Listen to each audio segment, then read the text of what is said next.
जय माता दी दोस्तों, आज हम निकल पड़े हैं मां शाकुंभरी देवी के दरबार की ओर। अभी हम मंदिर मार्ग के प्रवेश द्वार पर हैं, जहां से हमारी यात्रा शुरू होती है।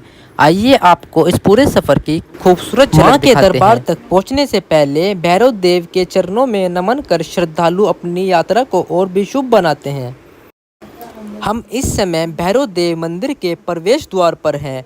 मां शाकुंभरी देवी के दर्शन करने से पहले श्रद्धालु भैरव देव के दर्शन करने आते हैं। चारों तरफ भक्तों की भीड़ और श्रद्धा का अद्भुत माहौल देखने को मिल रहा है। भैरव देव का ये पावन स्थान श्रद्धालुओं की आस्था का महत्वपूर्ण केंद्र है। दूर दूर से आने वाले भक्त यहाँ माथा टेककर अपनी यात्रा को आगे बढ़ाते हैं। आज किस्मत अच्छी रही दोस्तों, भैरव देव मंदिर पर भीड़ कम है, वरना यहाँ कई बार घंटों तक लाइन में लगना पड़ता है। कुछ समय पहले शाकुंभरी क्षेत्र में आई बाढ़ की वजह से यहाँ काफ़ी नुकसान हुआ था। प्रशासन और स्थानीय लोगों के सहयोग से अब यह मरम्मत और विकास कार्य तेज़ी से चल रहा है, ताकि श्रद्धालुओं को किसी भी प्रकार की असुविधा ना हो। रास्ते में दोनों तरफ प्रसाद, चुनरी, नारियल और पूजा की सामग्री की दुकानें सजी हुई हैं। श्रद्धालुओं की भीड़ और जय माता दी के जयकारों से पूरा माहौल भक्तिमय बना हुआ है।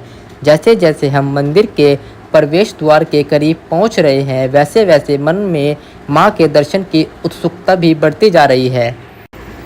यहाँ सुरक्षा व्यवस्था और श्रद्धालुओं की सुविधा के लिए अच्छी व्यवस्था की गई है। अब बस कुछ ही देर में हमें मां के दिव्य दर्शन प्राप्त होंगे। अब हम मां शाकुंभरी देवी के पावन दरबार में प्रवेश करने जा रहे हैं।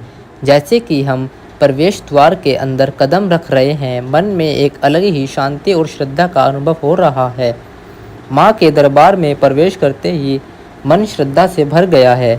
हर कदम हमें मां के और करीब ले जा रहा है। मां के दरबार में पहुंचकर सारी थकान पल भर में दूर हो गई है। जिसे मां बुलाती है वही उनके दरबार तक पहुंच पाता है। जय माता दी। मां सभी भक्तों पर अपनी कृपा बनाए रखें। मां के दरबार में आने वाले श्रद्धालुओं की सेवा के लिए यहाँ धर्मशाला की अच्छी व्यवस्था है।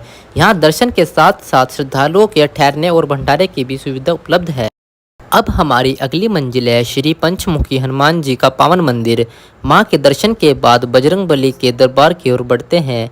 यह रास्ता सिर्फ मंजिल तक नहीं बल्कि आस्था के एक और पड़ाव तक ले जाता है। अब हम पहुंचने वाले हैं श्री पंचमुखी हनुमान जी के दरबार में, जहां से भक्तों को शक्ति का साहस और भक्ति का आशीर्वाद प्राप्त होता है। जय बजरंगबली। इस पावन ध्वनि के साथ मन पूरी तरह भक्ति में रम जाता है।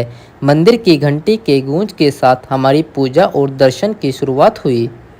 जय बजरंगबली। हर संकट को दूर करने वाले प्रभु के चरणों में नमन। अंदर प्रवेश करते ही सबसे पहले बजरंगबली की दिव्य प्रतिमा के दर्शन होते हैं। उसी के सामने भगवान शिव की पावन प्रतिमा भी विराजमान है, जिनके दर्शन से मन को अद्भुत शक्ति का अनुभव होता है।